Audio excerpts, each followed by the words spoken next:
G'day, g'day. Welcome back to Pushing 50. My name's Ben, and in today's episode, we're going to be talking about the infamous Dato, a Datsun 1600 that I owned back in 1992. So I purchased this Datsun. Brendan McLean helped me. He took me out and checked it over. We did a test drive, and I bought the vehicle. The vehicle itself was an ex-rally car, so had an enormous amount of work done to it. Produced about 200 horsepower. Had a 180B engine in it, 1.8 litre. Hepalite pistons, 13 to 1 compression. Discs all round, independent rear end. Hydraulic handbrake. Everything done to it.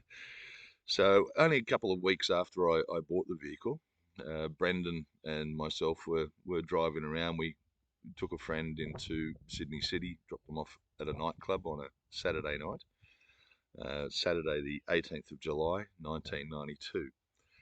On the way back, we were coming along Oxford Street, and Oxford Street has an expressway that bypasses Bondi Junction if you're heading back into the eastern suburbs.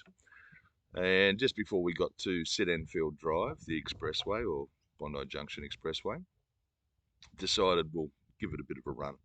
So put my foot down and hammer and tongs, we got to pull a ton over the expressway, ton being 100 mile an hour, 160 kilometres an hour in an 80 zone. Probably not the wisest thing to do, but time to stretch the legs. Got to the end of the expressway, turned left onto Victoria Road, which went basically past our old stomping ground, being the Scots College. So around a couple of corners and a bit of a straightaway, come to a rise, and then it dips down just where the Scots Prep School is on the left on Victoria Road.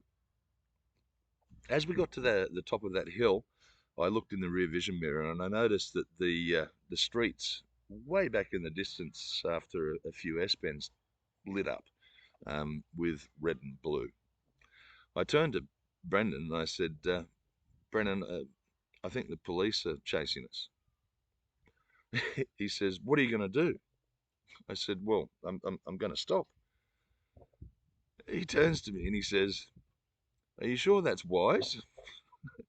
Uh, Full well knowing that we've been breaking every bloody road rule under the sun for the last 3 or 4 kilometres. I said, yes, yeah. So pulled up about 100 metres down past the crest of that hill. And as I do, I got out of the car, I walked around to the back and sat on the boot, waiting for the police car. The police car was the new VP Commodore at that stage, Highway Patrol. So probably had a chip in it and had a little bit of work done to it, but they were struggling to catch us. If I didn't pull over, we might have got away, but I'm not going to risk evading police charges, etc., which is a criminal offence in Australia. So I pulled over. I'm sitting on the boot. This Commodore, the police cars come over the crest, the rise, and they've spotted us and they've braked very heavily to try and pull up in time to pull in behind us, which they only just managed to do. So they were obviously going at a rate of knots as well. If you've been in a car and you're not expecting that sort of thing and you're the passenger, it's quite unnerving. So the police car pulls up behind us. The police officer on the passenger side gets out and yells at me, I'll teach you to try and outrun the cops. So he was quite pissed off. The driver of the police vehicle got out, Constable Reese Wildman, and walks up. You can see that his offsider is quite upset about the ordeal that they've gone in trying to catch me. And there I am sitting on the boot. Reese has walked up and looked at the car and said, look, just to his offsider, he's told him to go back to the vehicle and get the pad, i.e. the ticket book, and I'll handle it. We'll talk to them. So Reese talks to me for a little bit, and it's like, well, look, we got you at 93 in a 60 zone, which was just before the St Enfield Drive, where I'd done 160 odd kilometres an hour. So they had a radar trap set up at the traffic lights there, so 93 in a 60 zone, which in today's numbers means that you lose your license for 6 months. This is years ago. Um, it was a $289 fine. 30 over, not over 45. He then starts asking a couple of questions about the car. He says, "This isn't a stock Datsun 1600, is it?" I said, "No, it's not actually. I only got it a couple of weeks ago, and we thought we'd stretch its legs and see what it could do. Probably not a wise move. Um, can you pop the bonnet?" No problem. So it's got bonnet pins because it was ex-rally, so you've got to have a couple of different ways of securing the bonnet down.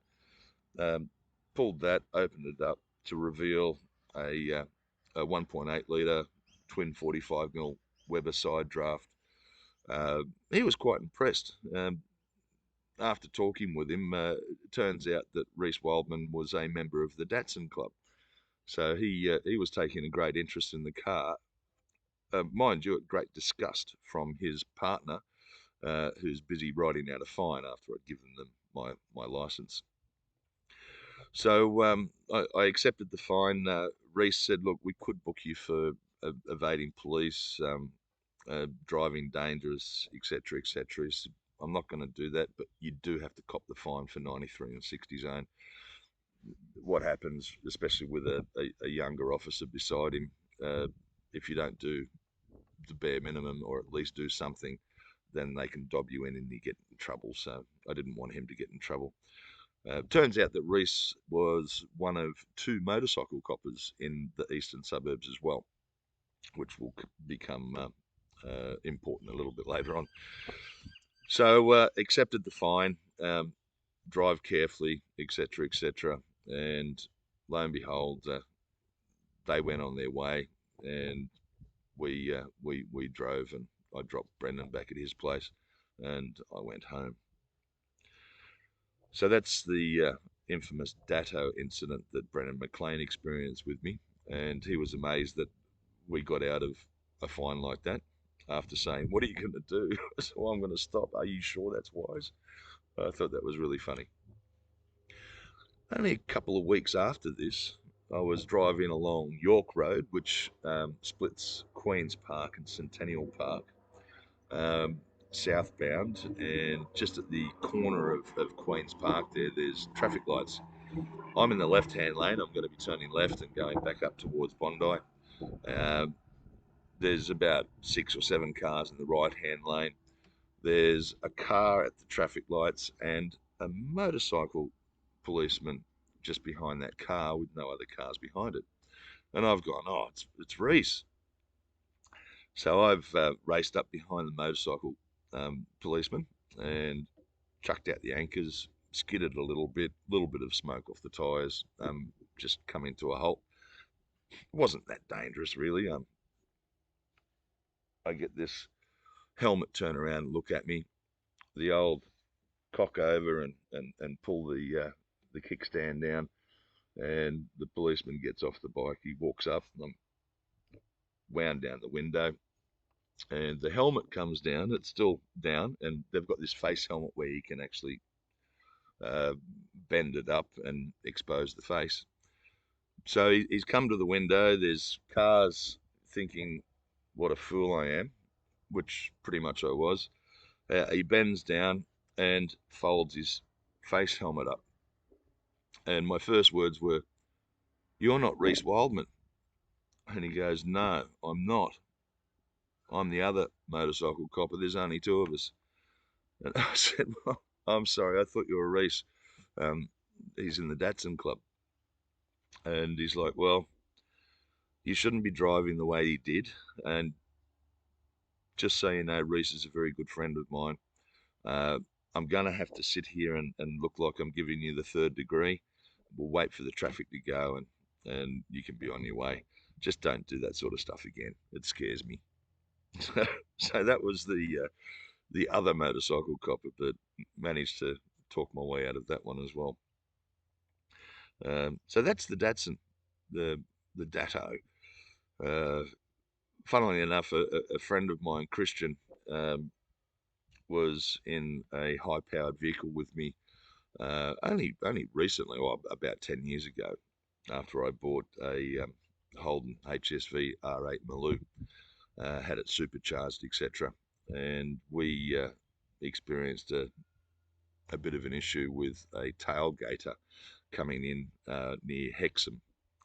And this guy was literally like a metre to half a metre off the tailgate of the ute. I've had the traffic open up in front of me and put my foot straight down to the floor. We went up to about 140. At that stage, I looked in the rear vision mirror to make sure that this four-wheel drive was no longer behind us, because there was a gap in the traffic on the left-hand side, so I could pull over and get out of a scary situation with the tailgater. When I looked in the rear vision mirror, well, lo and behold, there's highway patrol a couple of 100 metres back with the lights on. So I've pulled into the left lane and then pulled off into a little service bay area on the left, just near the Oak, just before the Hexham Bridge there, and the Oak Milk factory. So we've sat there and waited. The police officers pulled up behind us, got out, came to the window, and said, "Is there any? Have you had anything to drink today, sir?" And I said, "Well, for the purpose of this stop, um, yes, I have, but it was more than 20 minutes ago." "And where was that?" And I said, "Harrigan's Irish Pub in the Valley." He says, 20 minutes from Harrigan's to here. I'm not surprised the way you're driving." I went, sorry. And he asked me, "Is there any reason why you were driving like that?" And I sat there and I went, and I had this look of disgust on my face.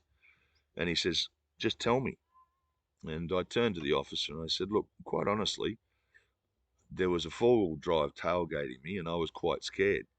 It was getting to be quite dangerous with him sitting so close." And I said, the road opened up in front of me. There was no danger. I put my foot down to get away from that particular vehicle and pull over into the left lane, so there's no problems. He said, "Well, I saw that, and I can agree. Um, Driver's license, please." So I hand the driver's license over. He goes back to his vehicle and does some checks. Uh, at this stage, I had not had a fine for 15 years, so it's abnormal for me to get caught driving at excessive speeds. Mind you, Christian, sitting next to me, had just finished, and he was a junior police officer at that stage. He'd got his badge. He'd been down to Goulburn, and I told him to shut up. "I'll say everything. It's my fault." Make sure he doesn't get into trouble. So the officer comes back to the car and says, "Whose car's this?" I said, "It's mine." And he goes, "Wrong. Try again." "It's in my company's name." "Right." And I tell him the company name. "Where's it registered to?" I said, "Well, because I ran a Joyfly business, I said the airport." He says, "Wrong. It's at my home address uh, in Mayfield." So I gave him the address. And he's like, "Right, okay." And then he says, because I've mentioned the company name, we do joy flights in vintage aircraft, etc. He says, "Have you got a brochure?" And I went, "Well, actually, no, they're back at the airport. I should keep some brochures on board." And he goes, "Okay, all right. Well, make sure you don't do it again. Just sit here for a few minutes and clear your head so you're not worried about that particular car anymore, and be on your way." Christian's sitting there going, "How the hell have you just got out of that 140 plus kilometres an hour with a police car behind you in an 80 zone should have been instant loss of license, probably go to court and get some huge fines, etc. But maybe tell the truth. Stick your hand up if you're stupid. Stick your hand up if you were doing it for a reason, and things can turn out okay. I don't advise anyone to do anything that I've done in my life. Uh, in this particular series of episodes, where it's all about the bad stuff, we'll talk about other interesting parts of my life in future well, series two. At this stage, we're going to leave it there. The next episode we'll be talking about the scooter accident and a TBI, or traumatic brain injury, that happened from that particular accident. Again, one of the dumbest things I've done on two wheels instead of four. Thank you for watching, and we'll see you next time. Ciao for now.